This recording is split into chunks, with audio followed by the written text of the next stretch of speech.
Facebook Live here.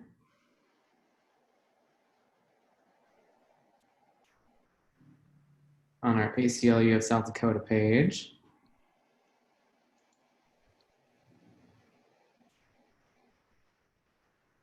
And this heads up is recording also. So we'll get started. Thanks for everybody who is tuning in on Zoom or via Facebook Live, wherever you are. We're glad you're here to learn some more about voting rights in South Dakota.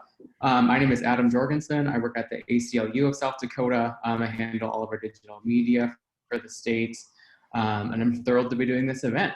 We have Abby here, who is going to be our ASL interpreter for the time that we're online. I'm glad that she is here.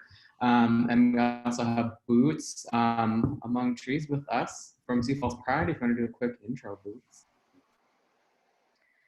Hey everybody, as Adam said, my name is Boots Among Trees. My pronouns are they, them, and theirs, and I am the Community Action Liaison for Sioux Falls Pride. Awesome. Thanks again, everyone, for being here. We had about a dozen or so questions submitted ahead of time, which is great.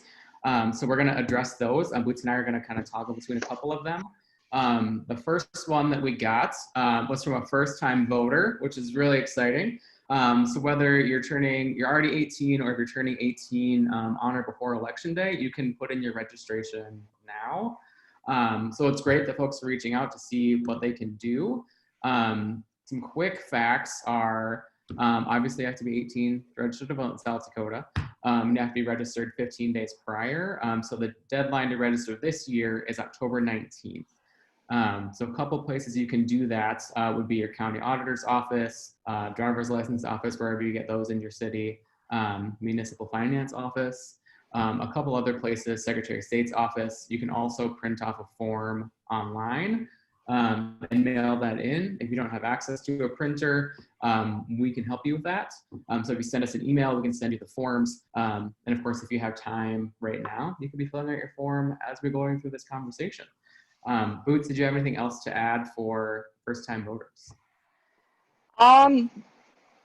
You're going to be surprised at how gratifying it is after you put it in the box or put it in the mail, knowing your contribution. It's as satisfying as the best meal you've ever had. I totally agree with that. I think the first time that I voted was, I think it was for Obama a couple years ago during that election when he first ran. So that was really exciting for me to be in, the presidential race, local races. It is very exciting just to be a part of it, to make your impact through your vote. And I think that's where some people might get a little disillusioned by the political process because they don't realize how impactful their vote really is. So it's exciting that there's some first-time voters out there. Absolutely, and I'd like to cover that real quick too. A lot of people feel like their vote does not matter. And because of the Electoral College and things like that for the presidency, you may feel like that, but please know that when it comes to your local district or your school board, it is literally a matter of numbers. So I live in District 12 in Sioux Falls, and the last election cycle, our progressive individual lost by 27 votes. So quite literally on a local level, every single vote matters. Yeah, that's really true. There's even some other elections in other states where they're divided by dozens of votes. It could be like 10 people. So if those 10 people showed up, our political landscape in South Dakota would look a lot different. We might have people in office that, wouldn't allow all these anti-trans laws to be proposed or would speak more loudly against those types of things. So yeah, you're right. Locally, your vote really does have a huge impact. And if it doesn't, I'd say just look at, our election history, like you said, Boots. One thing another person asked us was how do we get voters more interested in the process? Kind of how do we get our community organized around this concept of voting? I think Boots, do you have a couple things you might want to throw in for that? Yeah, following up on what I said earlier about how every single thing matters, it's really a matter of that dialogue being created between whoever you're talking to about it. If you have a frustrating situation that comes up, It may be affected by a state law or a municipal ordinance or a city law or something like that. And it really is worth a discussion because maybe whatever the situation is worked 30 years ago, but it's something to be updated now.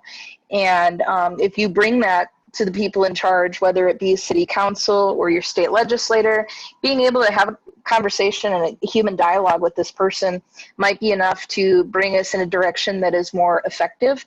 And that could be anything from a social issue to an economic issue. And these are human beings. They do answer locally to people. And if you live in their district and they're not answering you or willing to communicate with you, that's not what representative government looks like. And that's a good reason to go ahead and challenge them to either answer or vote them out of office. Yeah, exactly.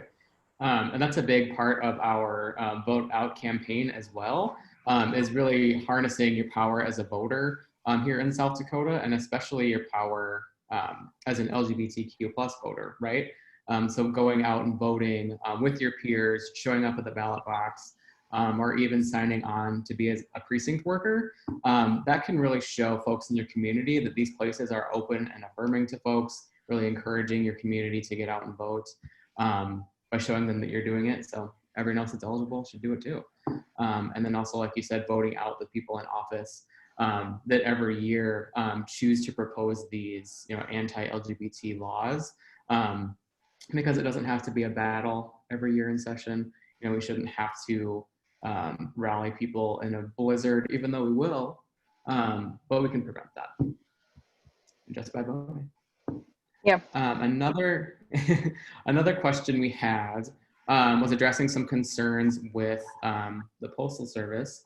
We've heard a lot in the news recently about the Postal Service and how it's kind of under attack right now. People are a little concerned about things, concerned about making sure their ballot gets in on time. I think the best thing that folks can do is get your absentee ballot requests in right now, if that's an avenue that you want to pursue. They start being mailed out on September 18th, but you can request them tonight. You can throw it in the mailbox tomorrow. And I always encourage people to follow up with a phone call or an email to your county auditor just to make sure it was received. Because there is a tracking method on the Secretary of State's website, but you never know how often that's updated. In fact, even today I sent an email to them asking about my voter registration form because I had to update it. And it was 2 months later, and they were just updating it today. Not saying it always takes that long. I think it really varies. But I think the key here is getting your things in early and being really persistent with your communications to your county auditor, just to make sure everything's happening on time. Especially once you get your ballot, I would urge you to send it back the same day. Take your time filling it out, research your candidates, research whatever initiatives are on there just to make sure you're voting with facts in mind, and your opinions and your values. But I think sending it back immediately is one of the most important things. Take a minute to message a friend and be like, hey, I have my ballot in front of me and I'm not sure who this person is. Can you tell me something about them? Everyone's got that one friend who has some information about what's going on if they don't really have the time to sit down and look at these people's messaging. If you have someone that you trust, go ahead and message them and say, is this a good person? Or what are this person's values? What do they intend to do? And you have your entire community behind you to help you with those decisions and responsibilities with getting that information. Yeah, in South Dakota, we live in some pretty small communities.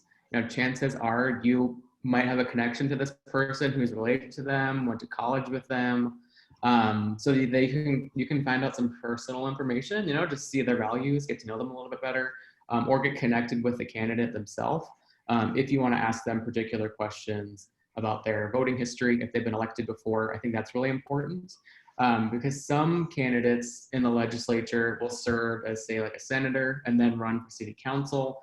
So it's good to know their voting history on various issues, to really educate your vote and get people in office that will respect queer people, people of color, and really uphold the values that you care about and that your family cares about.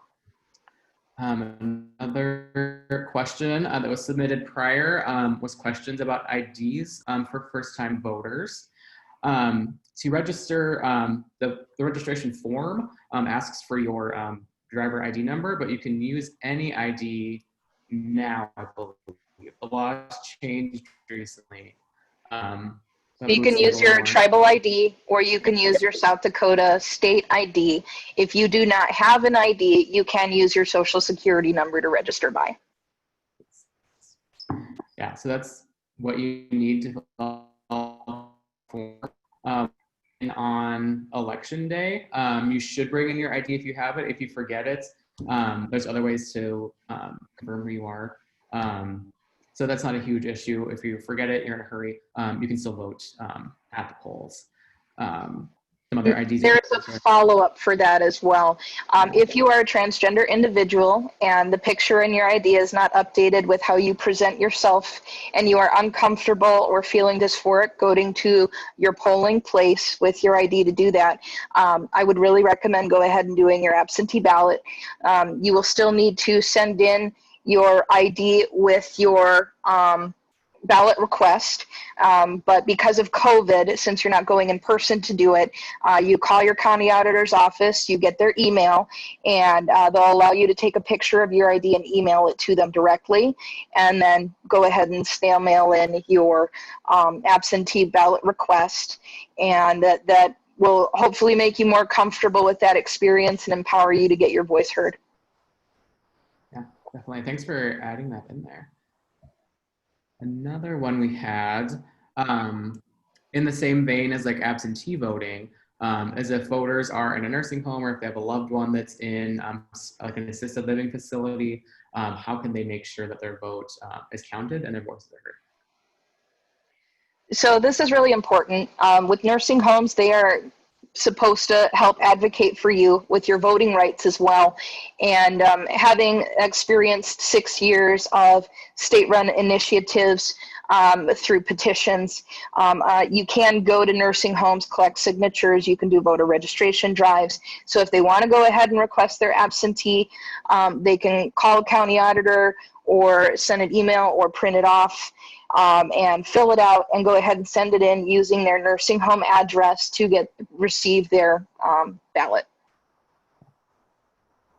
Perfect.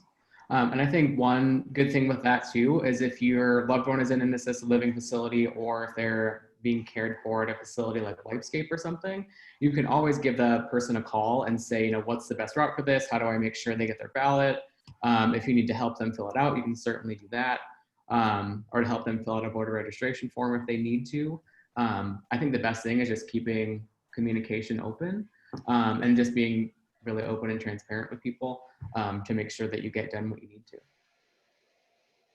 Another question about absentee voting, this is very popular, of course, was about the postmark date on the envelope when you mail in either your form or the ballot itself. When I talked to the Secretary of State's office, they said the postmark date doesn't necessarily carry a lot of weight. Your ballot just needs to be in hand to the election official on or before election day in order for it to be counted. So if you get your ballot and you don't have enough time to mail it back for whatever reason, that's no problem. You can drop it off at a designated ballot drop box in your community, which you can find by contacting your county auditor or the Secretary of State's office and calling them to see the best route to get it to the right person. Don't bring it to your polling place on election day because that won't work. You also have the option to vote on election day in person if you're able to. But I think if you are homebound or if there's a reason you can't get to the polls on election day, the best option would just be to get your ballot in as soon as it's received, as soon as you can. The sooner you do it, the less intense it is for the people who are recording that information. So I would say a bare minimum of 2 weeks in advance because they're going to be really inundated and flooded during those last 2 weeks. And you don't want to risk it not being caught in time.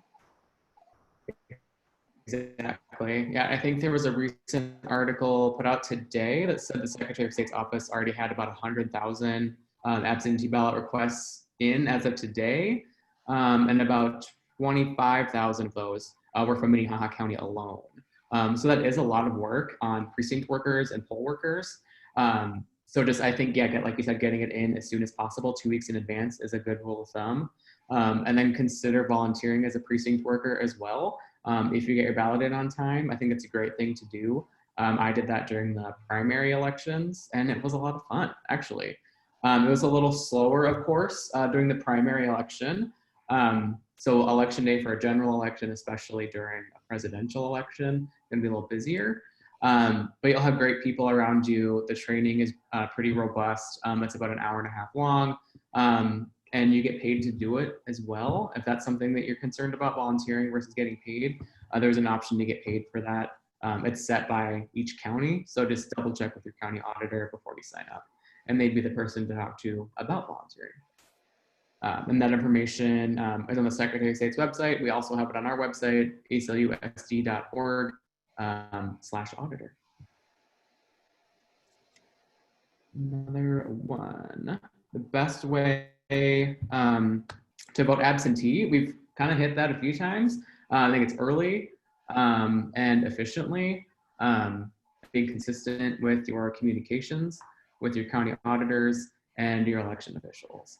And if you have any questions, never hesitate to ask. I think the best route towards filling it out is making sure that your vote is educated and that you're researching your candidates and you're making sure that you have a line of communication with them. If you have questions, it doesn't hurt to ask them, especially as candidates go canvassing.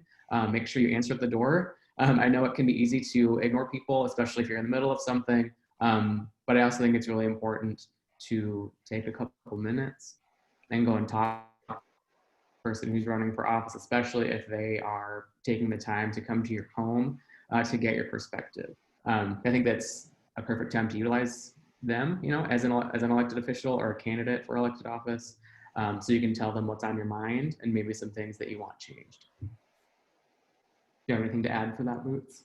Well, I just want to be able to address for our neurodivergent individuals that are involved. If you are uncomfortable with that face-to-face contact, you can usually contact these individuals through Facebook or get a phone number or do a Zoom meeting. That way, if that in-person contact is something that is not comfortable for you, they are still willing to take the time and discuss your needs and concerns. Yeah, and I think with the times of COVID that we're in, someone meeting face-to-face can be a little tricky for people, especially folks who may be immunocompromised or just aren't comfortable, you know, going into public spaces yet. I think it's perfectly acceptable to ask for, you know, a phone call, a Zoom meeting, like you said, or even send them a text message or an email too, if you're comfortable with giving out your information. I think that's a great way to keep in contact. You can even write them a letter, you know, utilize the post office. I think that's a great way too to get your message out there. And I personally love getting letters. It's better than getting an email a lot of times because you get so many of those and it's easy for some folks to ignore or forget about. So a handwritten note is also a great option. Another question about voter registration. Someone asked how long it usually takes to get your voter registration updated. Like I said earlier, it's been 2 months since I tried to update mine. I don't know what the holdup was, but I did follow up a few times just to see what the status of it was. And today they told me it was updated. So I think folks should always err on the side of just double checking and, you know, getting accustomed to that and really holding these officials accountable to making sure the information is accurate, especially if you're switching parties or if you moved and you're going to be in a different district. You want to make sure that you're voting in the right areas, right? I don't know if they have a specific timeline where it's supposed to be done. I've always been told a couple of weeks, but I think during election years, it can be a little longer. So the average to actually update the database is 6 weeks. Okay. So that's the point where it's in the system and they send you that little card in the mail that tells you your polling place.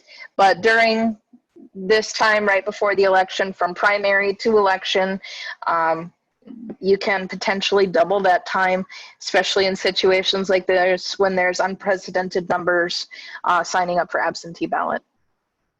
Yeah. And so if you need to update anything, I'd say get that in as soon as possible.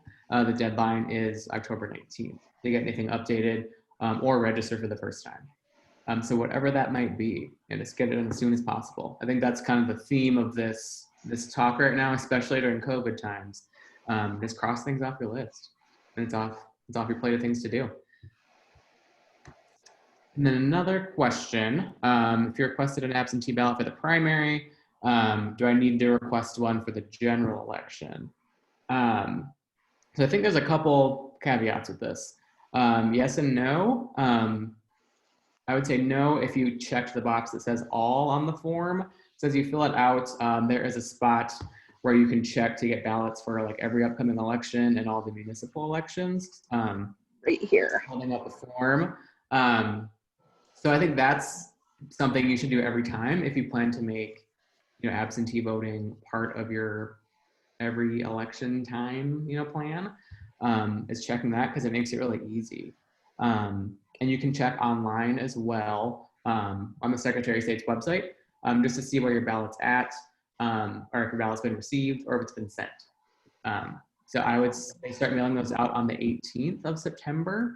So I would check then just to see if it got sent. If for some reason it's not within, would you say it's like a week or so, maybe check back? Yeah. So I think it's important, just to keep the pressure on there. I know they're going to be inundated, it sounds like. But I think also this is something that we could prepare for, right? Cool. I'm going to check on our Facebook page and see if anyone commented any questions, or if on Zoom anybody has any. Don't see any. If anyone has any questions right now, I'd say drop them in the comments. Is there anything you think we should address? So how you want to receive your absentee ballot, there's a couple of ways to do that. You can go ahead and go to the Secretary of State's website if you have access to a printer.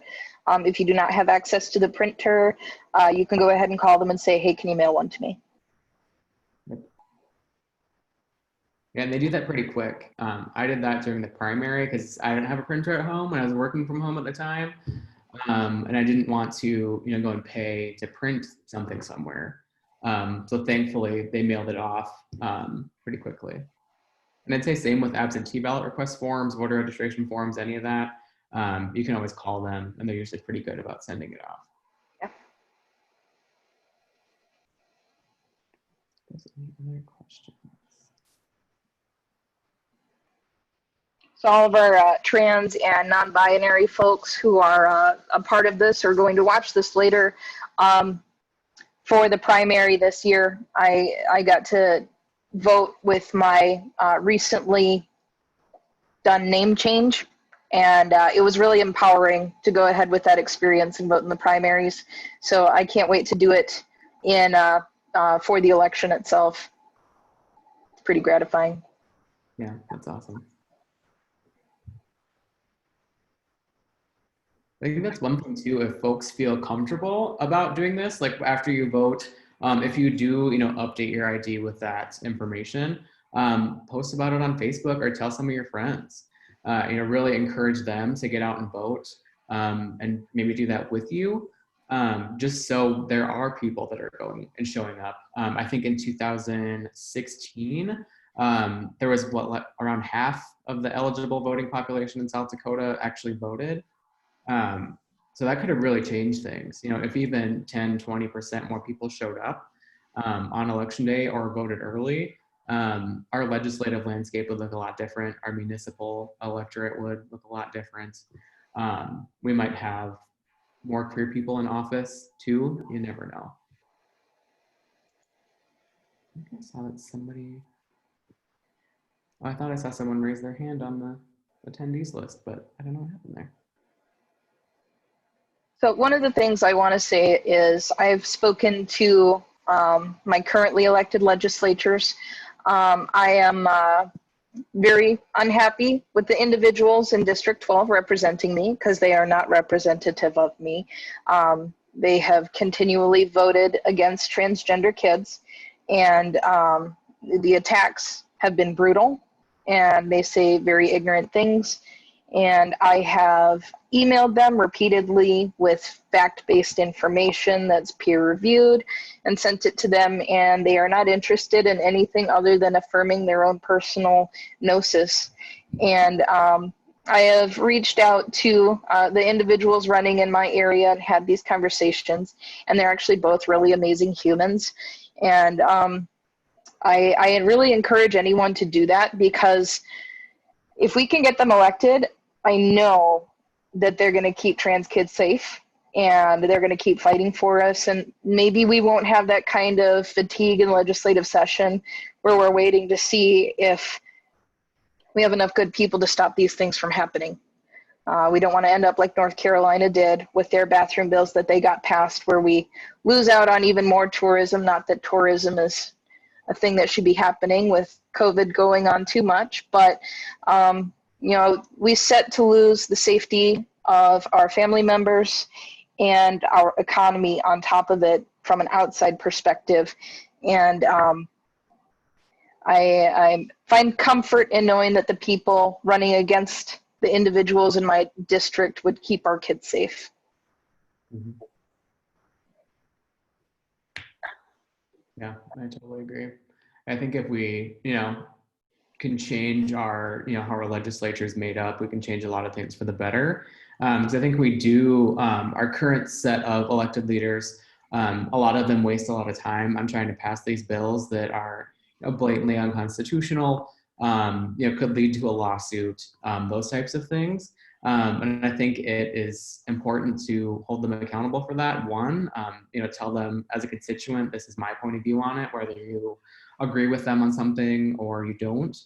And then remind them that, on election day, I'm going to vote for somebody who will, listen to my concerns or will, fight for my community, because I don't want to see, my tax dollars wasted, or see, South Dakota in news headlines that are extremely negative. So I know South Dakota in 2016 was one of the first states to have a anti-trans law go as far as it did with HB 1008. Thankfully, it was vetoed by the governor, but it still got shot through the legislature with support by numerous lawmakers, which I think was the saddest thing, because it makes people that are trans and non-binary feel like they don't want to live here, or that they don't feel safe here. Same with queer families. There was a bill that was passed and is a law that saves adoption agencies or protects them from having to adopt out to LGBT families or families of different faiths. And it was passed under the guise of religious freedom. But I think any sensible lawmaker should have been able to see past that and know exactly what they were trying to do. And it wasn't only against same-sex couples. It was also potentially something that could be used against interreligious marriages and interracial marriages as well.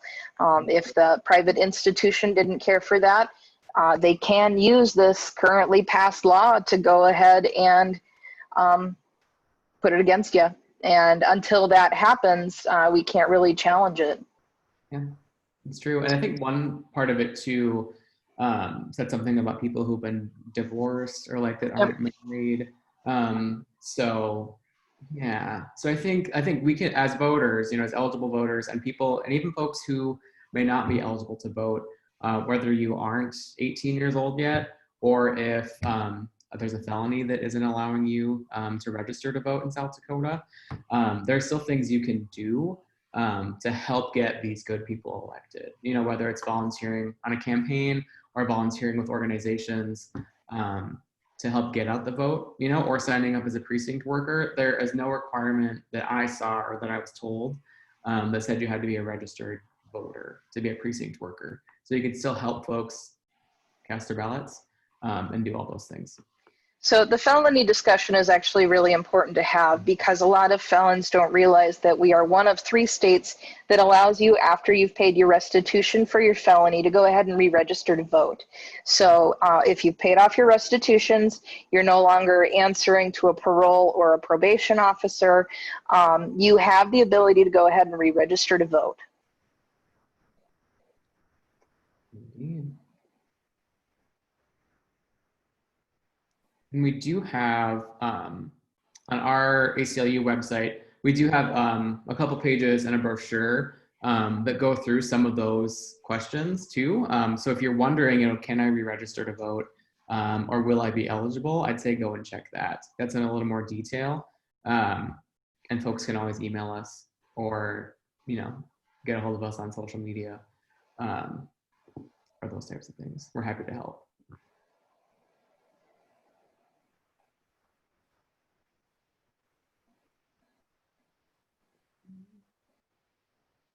Let's see, any other questions?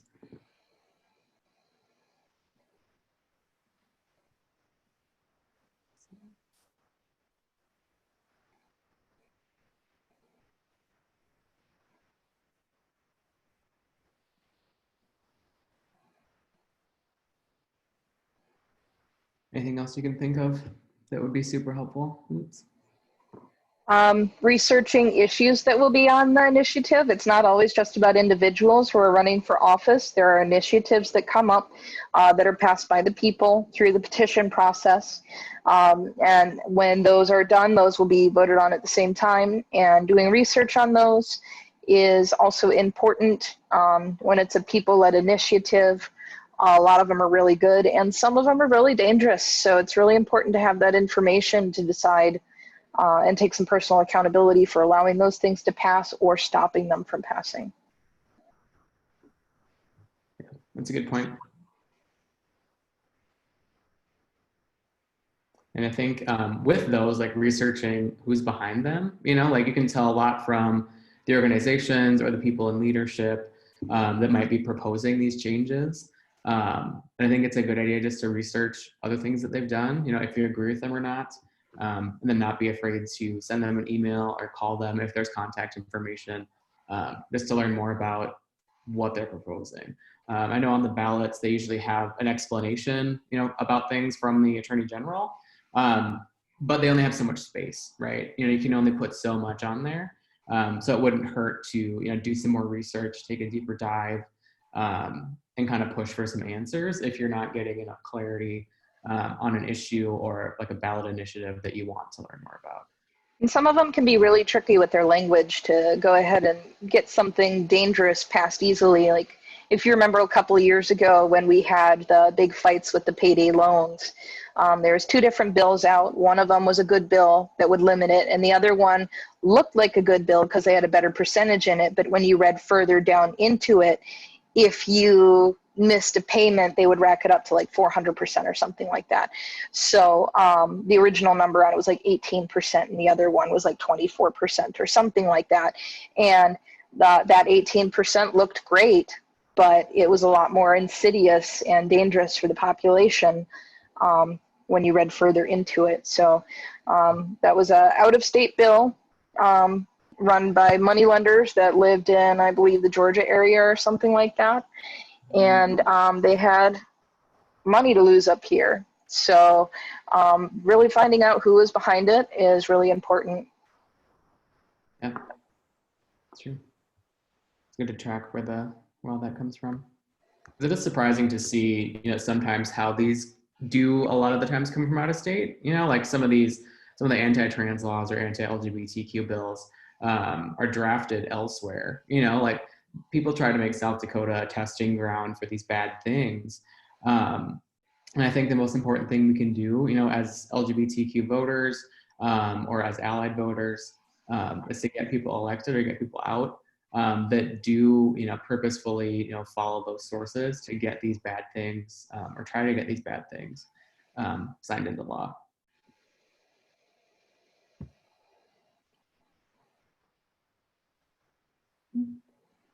Well, that was all the questions that I had. So we could wrap it up sooner unless someone has a quick question. You can drop it into the chat on Zoom, or I'll check Facebook one more time just in case. But I don't think we have anything right now. Let's see. Oh, I have one question that just popped up on Facebook. Someone's asking if absentee ballots will be sent out automatically, or if voters will have to request one. I emailed the South Dakota Secretary of State's office about this, and I didn't get a clear answer. I'm assuming at the time when I emailed them, they might not have known what their plan was. From the sounds of it so far, it doesn't seem like they're going to send them out automatically.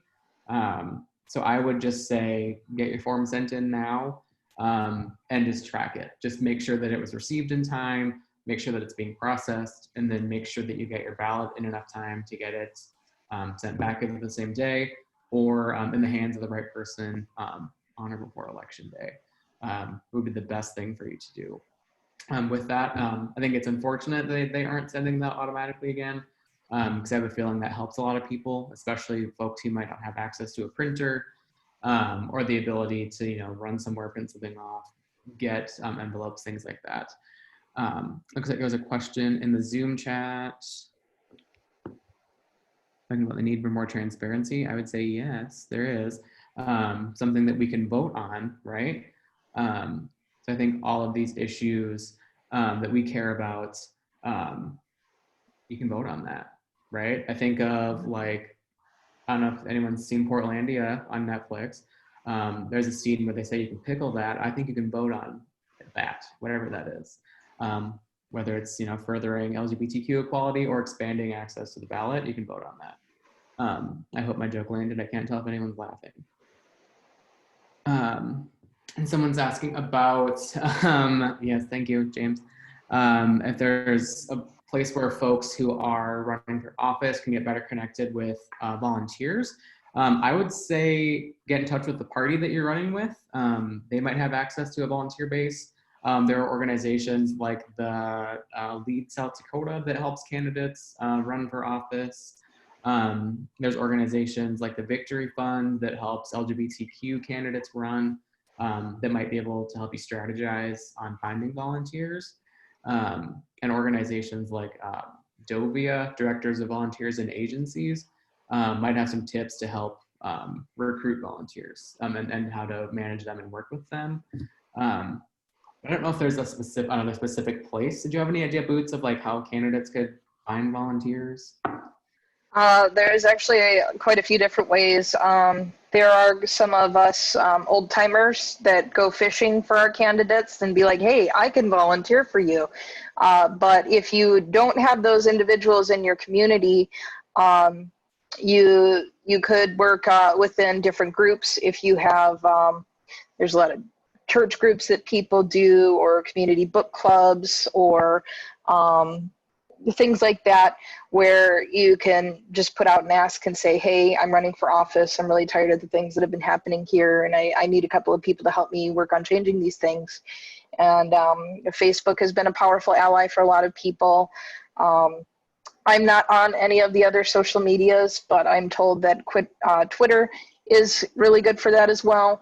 So it's really just getting word out enough, because even if you're in District 32, so I would say maybe someone in District 8 has a cousin that lives in District 32, and they're seeing this and they're going to go, hey, cousin, So, it's really just putting the information out anywhere you can put it, because chances are, with how small South Dakota is, there's a relative somewhere that'll get connected. Yeah, exactly. Yeah, our communities are fairly small here in South Dakota. Even as you branch out and try and go to a city or event, you're going to find someone that chances are. So yeah, I think you hit the nail on the head there, Boots, is just to ask around, put up flyers, go to libraries, different groups that you know of, just reach out to them and say, hey, I need help with XYZ thing, whether it's like stuffing envelopes or canvassing type of thing. I'd say keep in mind, COVID requirements, keeping socially distant. and training volunteers on how to canvass safely if they are. Those things I think would be good to keep in mind as you're doing that. I know just as being like a volunteer recruiter in the past, it can be a little tricky sometimes to get people nailed down, but I'd say cast a wide net, you know, and keep your communication consistent with folks and train them on what you need them to do. So I don't know about anybody else, but I'm a wee bit of a nerd, and I do Dungeons and Dragons. So when I do my D&D group, we talk politics during our D&D because we can apply it within our games. So honestly, with whoever's playing in that campaign, I'll find out where they're living, and I'll work that campaign into that campaign. So you know, any type of group that you're getting together with for whatever entertainment is really a good place to put that information out. I've even been pumping gas and brought voter registrations back inside for the gas attendant who's never registered to vote before. So opportunity will find you anywhere if you just continue talking about it. Exactly. Yeah. I've brought, you know, voter registration forms and stuff to Club David, you know, wherever your peers hang out or people that you might know hang out. I think it's a good idea to bring that into the conversation. Because chances are there are people that aren't registered to vote that you may have thought were or should be. But cool. Well, I didn't see any other questions. And Boots, if you don't have anything to add. I really don't. I think that's all that I got for now. If folks had another question as we get to the end here, or if there's something that you want us to dive into a little deeper, or if you need help on something printed out, you can comment below, or you can send us an email. Our ACLU email is southdakota@aclu.org. We check that pretty often, a couple times a day.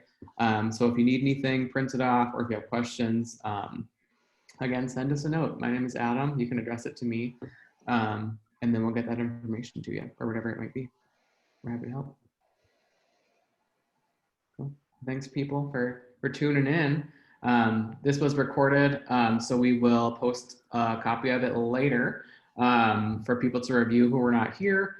Learn more about our Vote Out campaign on our ACLU website as well. I think some parts of it are on Sioux Falls Pride's website if people want to get more information there.